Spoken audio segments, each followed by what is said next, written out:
है दांत। यानी आज जो हम लोग पढ़ने वाले हैं टीथ के बारे में, टीथ की संरचना क्या होती है, टीथ कितने प्रकार के होते हैं, टीथ की देखभाल कैसे करनी चाहिए, टीथ कितने प्रकार के होते हैं, कौन से टीथ कितने होते हैं, इसके बारे में आज हम जानेंगे। इस ब्लैक बोर्ड पर जो चीज़ मैं बताने वाला हूँ सारी चीज़ें मैंने लिख दिया है ताकि आप लोग को समझने में आसानी होगी।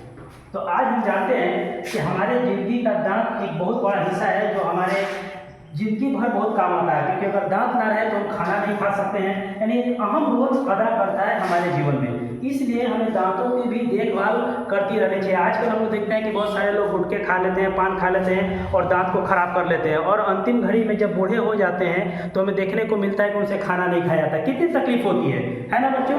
तो इसीलिए आज हम दांत के बारे में जानेंगे ताकि आप लोग इन सब नशीले चीज़ों से बचें और दांत की सुरक्षा कैसे करें। तो दांत कितने प्रकार के होते हैं पहले उस पर हम बात करेंगे, क्योंकि आपकी किताब में सिर्फ इतना ही पढ़ना है, लेकिन बाकी सब हम थोड़ा इधर ज़्यादा आप लोगों को बताएंगे ताकि आप लोगों को जानकारी मिले। तो दांत जो होते हैं याद रखिएगा कि एक एडल्ट पर्सन में दांतों की जो संख्या होती है वो 32 होती है, और जो छोटे बच्चे होते हैं उनमें 20 होती है। जो छोटे बच्चे होते हैं उनके 20 होती है, जिसको हम दूध का दांत भी बोलते हैं, दूध के दांत बोलते हैं। अब कौन कौन से दांत होते हैं उसकी भी गिनती हम कराएंगे आप लोगों को।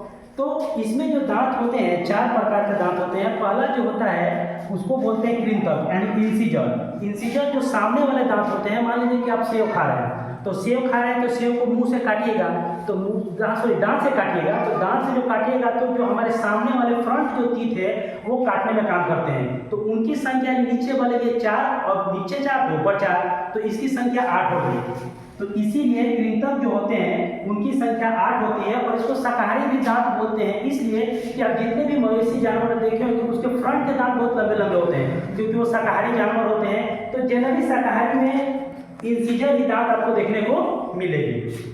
दूसरा है केनाइन यानी रदनत दांत। रदनत दांत चिरने वाले दांत बोलते हैं, इसको मांसाहारी दांत भी बोल सकते हैं, क्योंकि जितने भी मांसाहारी जानवर है, चाहे शेर हो गया, चाहे बाघ हो गया, चाहे भेड़िया हो गई, जितने भी शाकाहारी दांत होते हैं उनमें ये बहुत सामने नजर आते हैं, क्योंकि वो इससे चीरने का काम करते हैं। हम भी जब गन्ना खाना रहता है तो दांतों से चीरते हैं।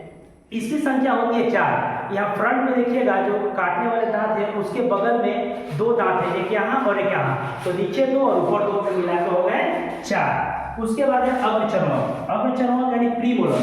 प्रीमोलर जो होता है वो भोजन को चबाने के काम में हमारी मदद करता है। जो हमारे ये चीरने वाले दांत है उसके पीछे जस्ट 2 दांत होते हैं, 2 इधर जबड़े के इधर, 2 इधर, 4, तो 4 और ऊपर 4 8, तो इसकी संख्या कितनी हो गई 8। फिर उसके पीछे जो होता है चौवरना, जो कि पीसने का काम करता है। कोई भी भोजन को हमको चबा के खाना चाहिए, इसलिए पीसने का काम वो चौवरना करता है। इसको हम लोग अक्ल दांत भी कहते हैं। हमारे जो बड़े बुजुर्ग हैं वो बोलते हैं कि ये दांत जब निकलने लगा तो बोलते हैं कि इसको अक्ल आने लगी, ये आप लोगों ने सुना होगा। तो इसकी संख्या 12 होती है। क्यों? क्योंकि जब एक साइड 3 और इधर 3, 6 और 6 ऊपर, तो हो गए 12। अब टोटल गिन लीजिए 8 और 4 12, 8 20 और 12 32। तो ये एक एडल्ट पर्सन में यानी आपके पापा मम्मी, चाहे मुझ में, चाहे आपके बड़े भाई होंगे या फिर आपके चाचा होंगे, उन सबों में ये 32 दांत होगी। लेकिन जो छोटे बच्चे होते हैं 10 साल तक के बच्चे होते हैं उनमें सिर्फ 20 ही दांत होती है, तो उसमें ये दांत नहीं होती है, उसमें चौवरना देखने को नहीं मिलेगा। यानी पूरे लाइफ में ये कृंतक, रदनक और अग्रचर्मक, यही 3 दांत ऐसे हैं जो दूध के दांत हैं, जो बच्चों में एक बार आते हैं और आने के बाद वो टूट जाते हैं, और उसके बाद फिर दोबारा जन्म लेते हैं। जन्म क्या मतलब फिर दोबारा टूट जाते हैं, लेकिन ये दांत अगर फिर दोबारा जब दोबारा टूट जाएंगे तो दोबारा वापस नहीं आएंगे। तो ये हमारे 4 प्रकार के दांत हो गए।